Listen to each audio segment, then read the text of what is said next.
keep up. But to do this, we're having to go to a top-secret location, far away from the glare of the media spotlight. Let's face facts, MudMen is a worldwide hit, with an unprecedented amount of adoring fans. Steve's fame has skyrocketed. His hundreds of Facebook friends and dozens of Twitter followers have come at a high price. It appears Steve has a stalker. It's got really weird. Go on, what? He's sending photographs now. Steve, do you know what? It's the price of fame, mate. I mean, I've never had it this bad.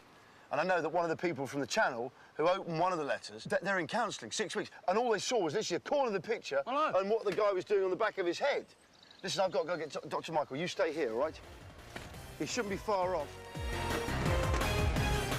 My mission, to bring Dr. Michael Lewis from the British Museum to our top-secret location.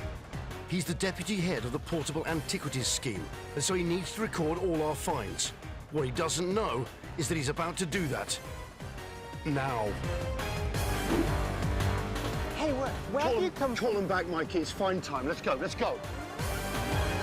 OK. Morning, Doc. Where are we? There we go, there we what go. a sight. How are you? You all right, stand up to greet Michael. Yeah. Look, I go in the middle chair. You always get in the middle of the chair. All right, go on, you have the chair then. Take a seat, Michael. Thank you. Oh, man, it's the first time you managed to do that. Nah! OK, Michael, what do you think of our Purton Hulks River 7 table?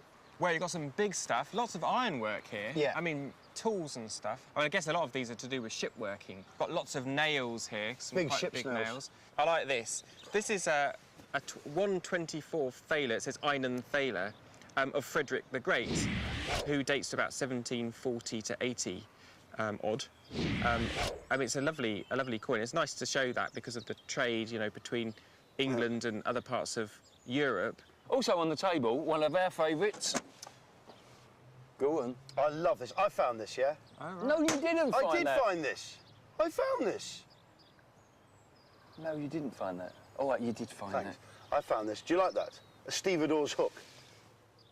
Let's have a look. These are sometimes known as longshoreman's hooks as well. I suppose, I mean, stevedores are Portuguese or Spanish term, really. Didn't you know that? That's why he's from the BM. That's why it's from the BM. Well, an interesting thing about these as well is, you know the saying, kind of slinging the hook? Well, when dockers went on strike, it was said that they down their tools, basically, and that's slinging their hook. Is that what it is? I thought it was to do with people who got sick of their Dr. Hook records and they just sling them.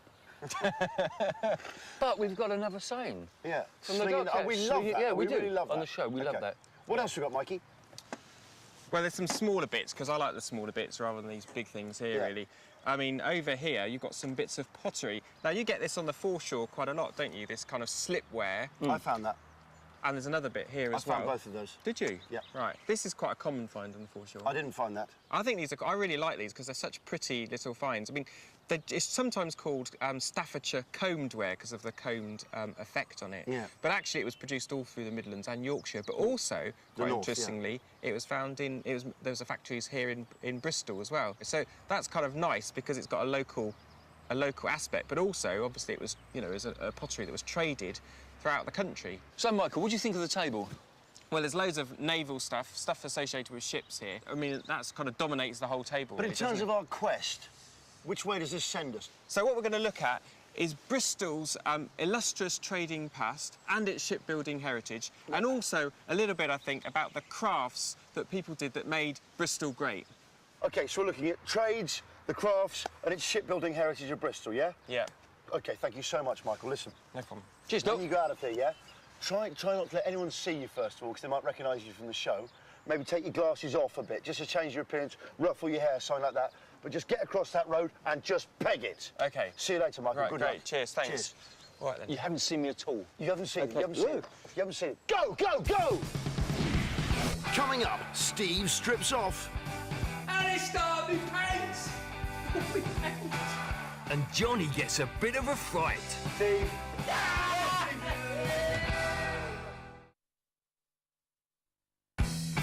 Over in the West Country, we've been on a hunt for fascinating finds at Purton Hulks near Bristol.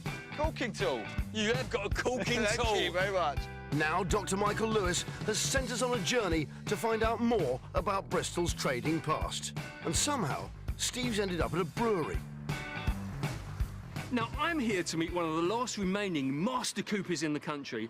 Now, in the docks themselves, the cooper was extremely important, and also it's a highly skilled job.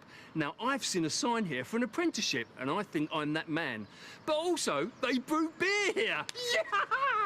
Beer, please. Right, Lester. Hey, Steve. How you doing, mate? All right, mate, you?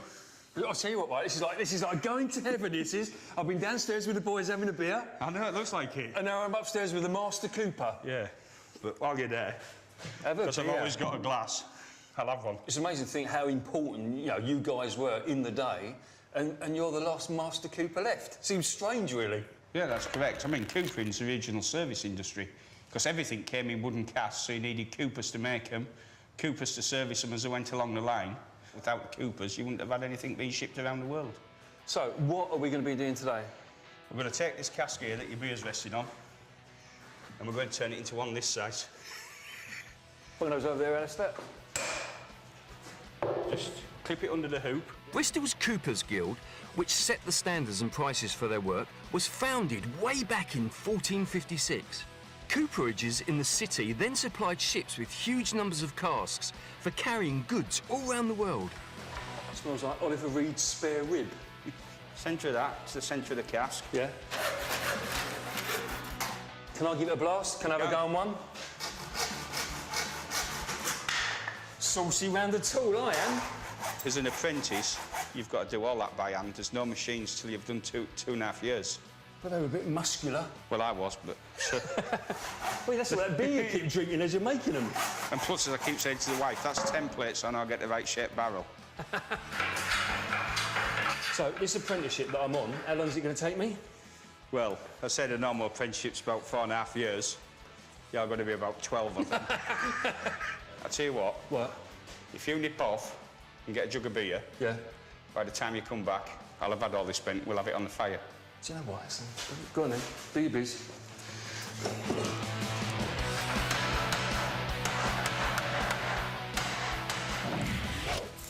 Alistair, I've got the old bevies in. I shall bung those down there. That's looking a bit saucy. The use of plastic and metal containers has led to the decline in coopering, meaning those few that remain are involved in beer, wine and spirit industries, where that burnt woody taste is still needed. Do you know what, Alistair? That's a good-looking barrel. Apprenticeship-wise, did I pass? No. No! No, but since we're such good mates, you have passed. Chop sausage. Initiation ceremony, so come on, I'll show you the Initiation? Yeah. What have I got to do? Well, we'll show you. Do you know what, Alistair? Why am I sitting naked in a barrel for? Do you know the initiation I said you had to go through to become a cooper? Yeah. Well, this is part of it. And it's a good job you got the beers in. Oh, what, we can have a bevy? Yeah, you are. No, not that! Oh, is this part of it? Yeah, this is part of it, mate. And we haven't finished there, mate. What's this? This is all the mess you made. You've got to clean it up. Anyway. Do I get a diploma or anything like that? That's it, mate. Congratulations. We'll see you later. Where are you going? See you, Steve. What we Ta-ra, Steve. No, ta-ra, Steve. See you, mate. Goes back. My pants. Where's Vaughan when you need him? Alistair, me pants! Oh, me pants! By the dawn of the 19th century, the port of Bristol was very much in decline. Luckily, help was on its way in the form of the city's new chief engineer, the man Isambard Kingdom Brunel. And he'd attract further investment to the city and change the face of it so it becomes the Bristol we know today. He gave them Temple Mead Station, the Clifton Suspension Bridge, and last, but by no means least, the biggest ship in the world, the SS Great Britain. Oh, I've only... Launched in 18... How you been? Launched in 1843. What are you doing here? I've been coopering. I'm now a qualified cooper. But why are you late? What I happened? don't want to talk about it. It got really weird. What do you mean it got really weird? No, I How can't can talk about barrel making no, get weird? No, it's really weird. Now, where are we? Well, by the SS Great Britain, you're going to find... Come on, you're going to find out all about it on board. Steve, What got weird about coopering? Well, to do coopering, yeah, you have to get naked. I'm naked in a barrel. You have to get naked. Someone's fooled you again, Stephen. Hello, I'm Johnny. Hi there, I'm Rhian. I'm Steve. Stephen. We're on the SS Great Britain. What made it so special? She was the largest iron-hulled ship of her day, so Okay. most ships had been made of wood until then, and of course everyone thought that an iron ship would sink. She was 321 feet long, the biggest ship of her day. It's the biggest ship in the world. Yes, and she was incredibly fast because she went by not just sail, but also by engine as well. Okay. So was that brand new? No, this is the first time an engine's been used. Combined with sail, yes, and what that meant was that if you hit a patch of the sea where the wind just dropped, like the doldrums, all the captain had to do was press the sport button, if you like, turn the engine on, and the ship could carry on at a really decent pace. And that was revolutionary. And we know that when she was launched, there were 150,000 people watching the launch of the ship. There was bunting everywhere, the shops were closed, everybody was on holiday, people were down here watching the ship launch, and I think there was a huge sense of local pride that this magnificent, groundbreaking ship had been built in Bristol, and Brunel is the city's hero, if you like. It was also in an age when people really aspired to engineering, not like today. But it's certainly true that Britain was the workshop of the world, and also there was a real emphasis on the design qualities plus the usefulness of an object. So those two things came together, and that, of course, is one of the things that Brunel exemplifies, something beautiful that is also really functional. Did this sort of serve as a flagship for empire, if you like? Well, I think you can see it like that, yes, because, of course, a lot of people wanted to emigrate to Australia, but a lot of people also wanted to go over and make a fast buck, and we know people went over and then came back quite quickly, having made some money in the gold diggings.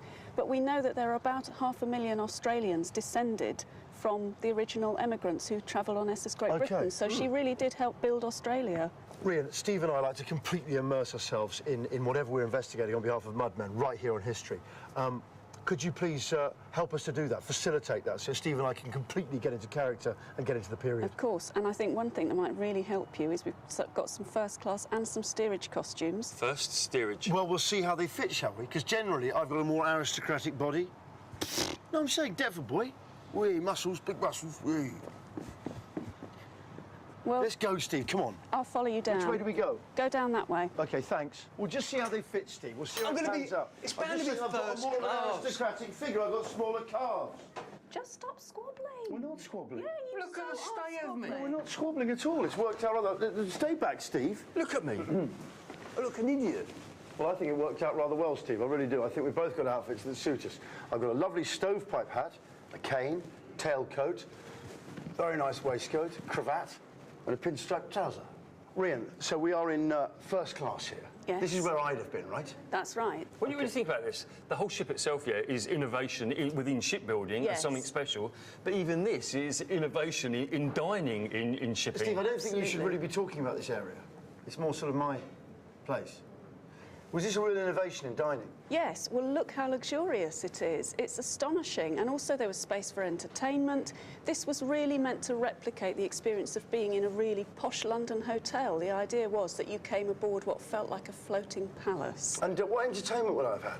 You'd have had Shakespeare poems being read out. But what entertainment would I have had? You'd have had charades, Oh, I like music, that. I like charades. and a little bit of cross-dressing. Oh, I've got to come into first class. Seriously, this is actually that's a game changer. That one. Also, a lot of gambling and a lot of drinking. I love gambling and I love drinking. And I love cross-dressing. Steve, we're home. I love watching him cross-dress Whilst you're gambling and drinking. whilst I'm drinking. I love getting drunk and watching Steve cross-dressing to distract me if I'm losing at gambling. So I'm not going to be getting any of this. No, so sir, could you're you show not. us what I'd be eating? Yeah, let's go to steerage. Let's go off that way. Lead the way. OK. Ladies first, Brooker. Morning! Morning, my man. Oh, it's a bit cramped. But, Rhian, I'm not sure about this at all. It stinks. It stinks of peasant. And there's Well- no, I don't like it. It's cramped, it's smelly, it's not classy at all. And I'm here with Brooker. Back, Brooker, back. I'm not going to fit in here. Is I'm it- too big. And this is how they'd have lived, is it, Rhian? Yes, this is it. And this is all the space you had, so you didn't have anywhere else to go and socialise, Everything you did in steerage, you did in your bunk, basically. In a million years, I'm not going to fit on that. Let's try, Brooker. Come on. I know, I'm Steve, not, you've got it. Hey, Steve. I tried sitting down in the dining room. OK, your head's not going any further than that, Steve. That's the limit. Lie down properly. Stretch your legs, Brooker. I can't, look, I'm on the wall. You're not trying. Well, look, if I stretch my legs out, I'm out here. Get your head down. Down. Down. I've got 60 days in here. I know. I've got to get out of here. It's miles too small. What was there to keep the sides apart, if you like? What was there as a force of discipline on the boat? Well, I think, in a sense, the classes were far more clear about their place in the 19th century than we are now. And in a way, you wouldn't have come on SS Great Britain unless you were comfortable with that kind of division.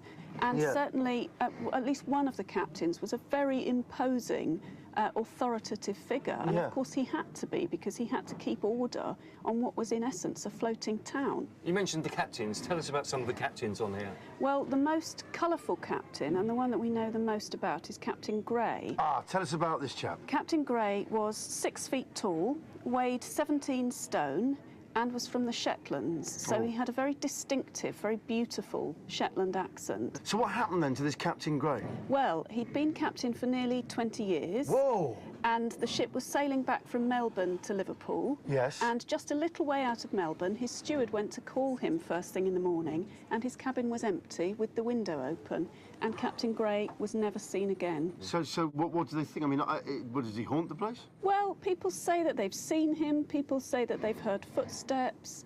I have to say, it's not difficult to imagine that the ship might be haunted. Haunted, you say? Maybe. Sounds like a case for MudMen, extreme ghost investigations. You know what that means, Steve? Bandanas. Oh, yes. Thanks, Rhiann. We're on the trail. This is how we roll. That is how we roll. It's hunt some ghosts. Lock and load. Get it on. Bring it. Extreme! Put it to bed, Steve. We're going to tear it out. We're going to rip it out. We're just ripping up the whole ghost hunting business. Extreme. Captain Gray disappeared en route home from Australia on the 26th of November in the year of our Lord, 1872. It's quite scary down here. It really is. He was suffering from ill health and was in great pain. Some say it was suicide. Others, he was murdered for gold in his cabin. Oh, what was that? What was that? What was that? Because that is free. That is like triple freaky. What makes the story even sadder is that no message could be sent to his family before the ship docked, and Captain Gray's family were waiting to greet him on Christmas Day when the ship came into Liverpool. Steve? Steve? Where's Steve? He was known to love the SS Great Britain dearly, and so some people believe he still roams the decks, watching over his great ship. Steve! No. Joe, Steve, I really don't like it, mate. I'm going to get off. I really don't like it. I don't leave me on my own. These freaky days with MudMen. I really don't like Paulie, it. don't leave us on my own. No, I'm going. I'll tell you what, yeah? That's scary, isn't it? I tell you, I didn't like that at all. No, it's the last time we spent a night on there, Steve. Really freaky, you know, really weird. I don't Really weird experience. I didn't like it at all. Yeah, look at that, look. What? Where do you think the iceberg hit on that, then? That looks really smooth. It wasn't hit by an iceberg. What are you talking about? It was. Kate Winslet was on the front. It gets smacked by the iceberg and goes down. No, Steve, you just don't listen to them. That's a different boat. And, oh, man.